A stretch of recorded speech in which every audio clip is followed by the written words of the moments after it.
Asyhadu an la ilaha illallah wahdahu la syarika lah wa asyhadu anna Muhammadan abduhu wa rasuluh alladzi la nabiyya ba'dahu.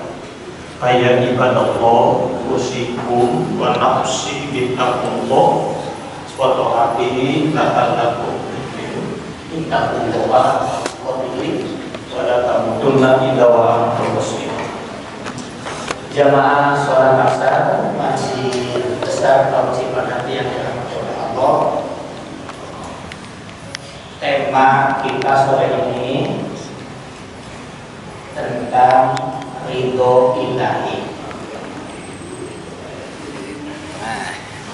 Dasarnya kita akan mengambil merujuk pertama Quran surah Al-A'raf surah ke-7 ayat 141 sampai 44. Yang kedua nanti gorekannya menggunakan atau merujuk Quran surah Al-Mudaththir ayat ke-6 ya.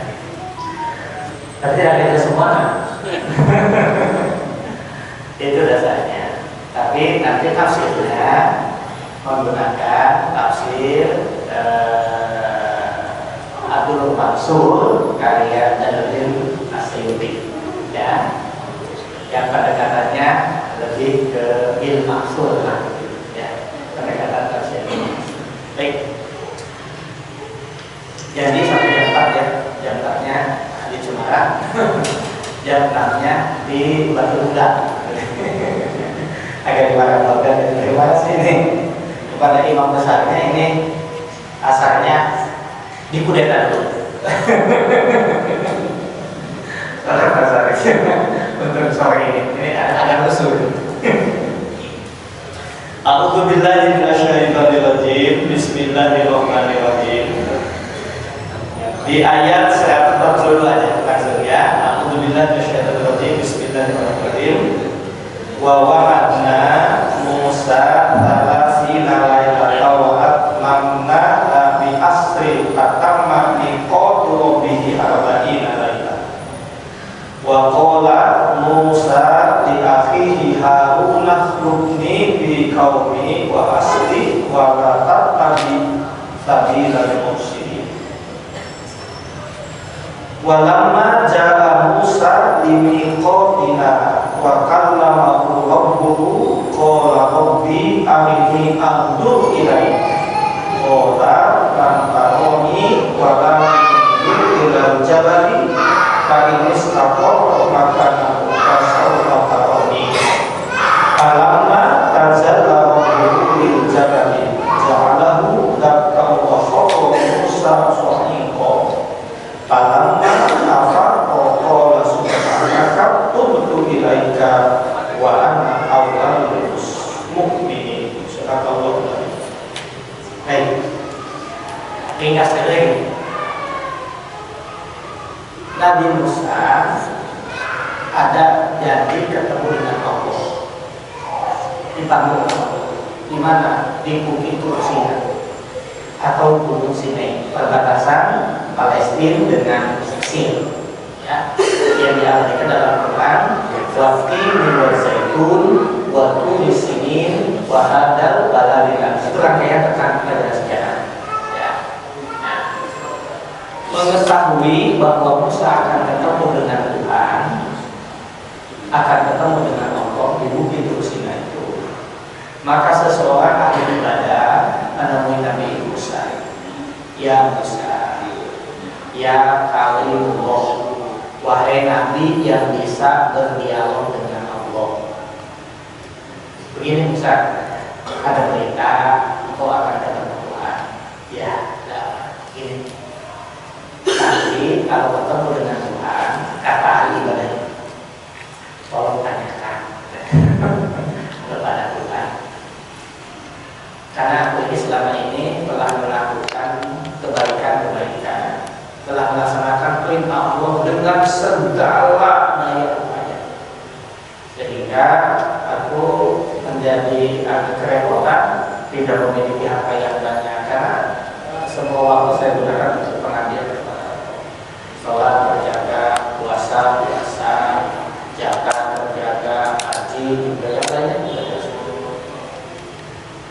Yang ingin saya tanyakan Ustaz, kira-kira nanti saya akan ditempatkan di mana? Kata Ustaz, oke. Besoknya Ustaz berangkat. Di perjalanan ketemu dengan preman Cipadat nih kelihatannya. Ketemu dengan preman. Begitu melihat Musa berjalan, panggil Musa, ya Musa. Udah, ada apa? Oh, sebentar. Mau kemana? Saya dipanggil Tuhan ke Bukit Tursina. Oh, kebetulan Musa. Aku ingin nanya katanya. Ingin apa? Gini Musa. Saya tetap bisa ibadah. Saya bisa ibadah. Masih resep berbuat kemaksiatan. Sholat, jauh ke. Karena mengadaan dia, terkadang dia sadar. Cat mati resep karena ibadah mati resep. Mabuk masih, yang lainnya masih. Nanti kalau ketemu dengan Tuhan, tolong tanyakan. Kira-kira Tuhan akan menempatkan saya di mana? Kata Musa, baik. Berkata Musa sampai Bukit Tursina. Berapa lama di sana? Menurut ayat itu 40 hari 40 malam gitu. Awalnya dikasih waktu 30 hari, nggak cukup, tambahan 10. Jadi hitungan 40 itu begitu, ya. Hitungan 40 itu, ya. Itu kan ada 40 hari begitu. Usia harus 40 tahun kematangan kepemimpinan itu sebetulnya ada nilai-nilai 40 itu, ya. Pulang dari sana, pulanglah Musa ini setelah tidak ceritakan, nanti ada cerita khusus di Bukit Tursinanya, bagaimana Musa sampai pingsannya nanti. Ya, tidak akan menjadi cerita sorry. Pulanglah Musa. Begitu sampai Musa ke tempat kediamannya, maka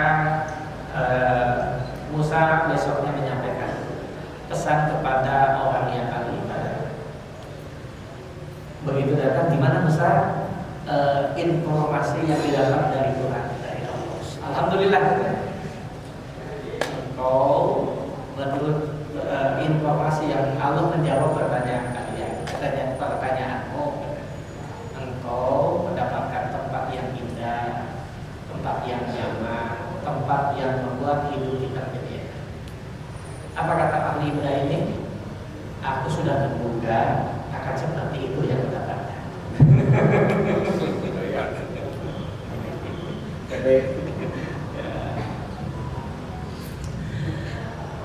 Kemudian Musa ketemu, menemui orang yang preman ini, yang luar biasa menurut ibadah. Gimana katanya? Musa, apakah Tuhan memberikan informasi? Ada. Alhamdulillah Allah pun menjawab pertanyaan apa? Tempatmu di tempat yang menjijikan, kamu dikasih tempat yang mengerikan, kamu dikasih tempat pokoknya tepi kabetahun.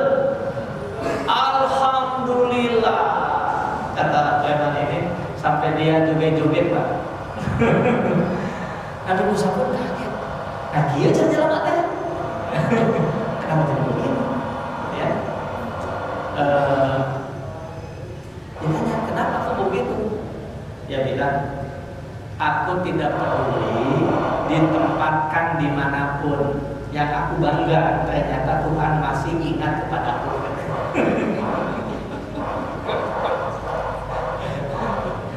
Pokoknya aku senang, kata orang ini. Aku senang sekali ternyata di saat orang lain tidak peduli kepadaku, orang lain tidak memperhatikanku, orang tidak lagi butuh kehadiranku, tapi ternyata Tuhan masih kasih tempat katanya kepadaku.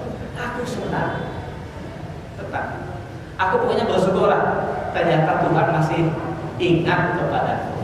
Karena ingat Tuhan masih mengingat kepadaku, ya aku akan ingat kepada Tuhan. Aku akan memperbaiki hubunganku dengan Tuhan. Ternyata Tuhan sayang sama saya. Saya pun akan membalas kebaikan Tuhan.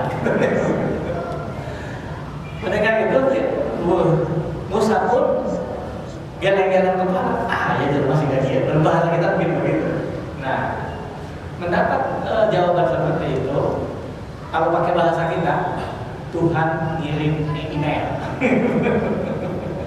Tuhan kirim berita kepada Musa. Musa, catatan di Lauh Mahfuz telah berubah. Musa pun lebih kaget lagi. Apa Tuhan? Orang yang ahli ibadah tempatnya di neraka. Preman ini ternyata berubah tempatnya kembali dikembalikan ke surga. Nabi Musa tambah kaget. Kenapa jadi begini? Tukar posisi. Allah kasih tahu. Sandungan pertama bagi ahli ibadah adalah merasa telah berbuat kebaikan yang banyak.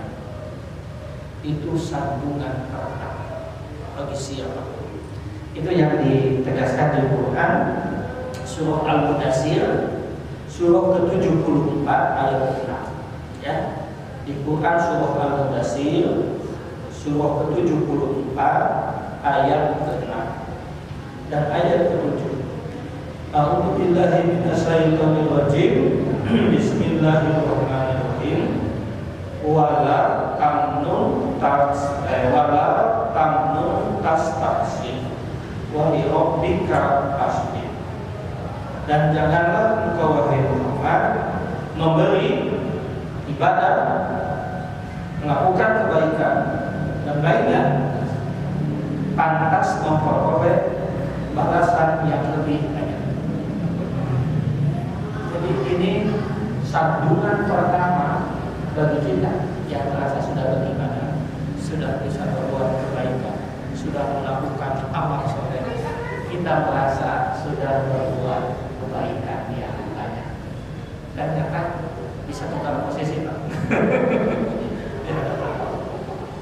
Sedangkan orang yang di dalam pandangan kita tidak pernah ibadah, tidak pernah berbuat kebaikan, ternyata dia bersyukur nikmatnya dan Allah senang dengan orang yang mau bersyukur kepadanya.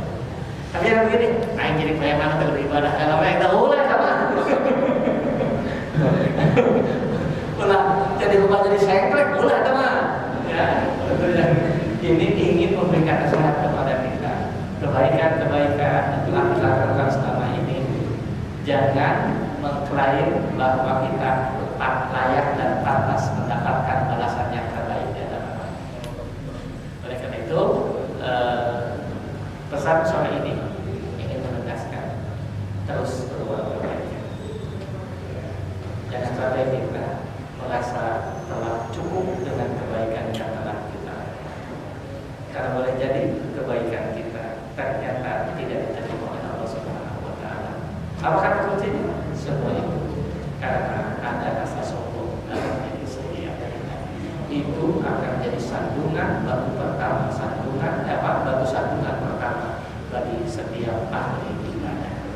Semoga Allah mengistiqomahkan kita semua, istiqomah yang ikhlas menjadi ahli ibadah, ahli takwa dan ahli sedekah.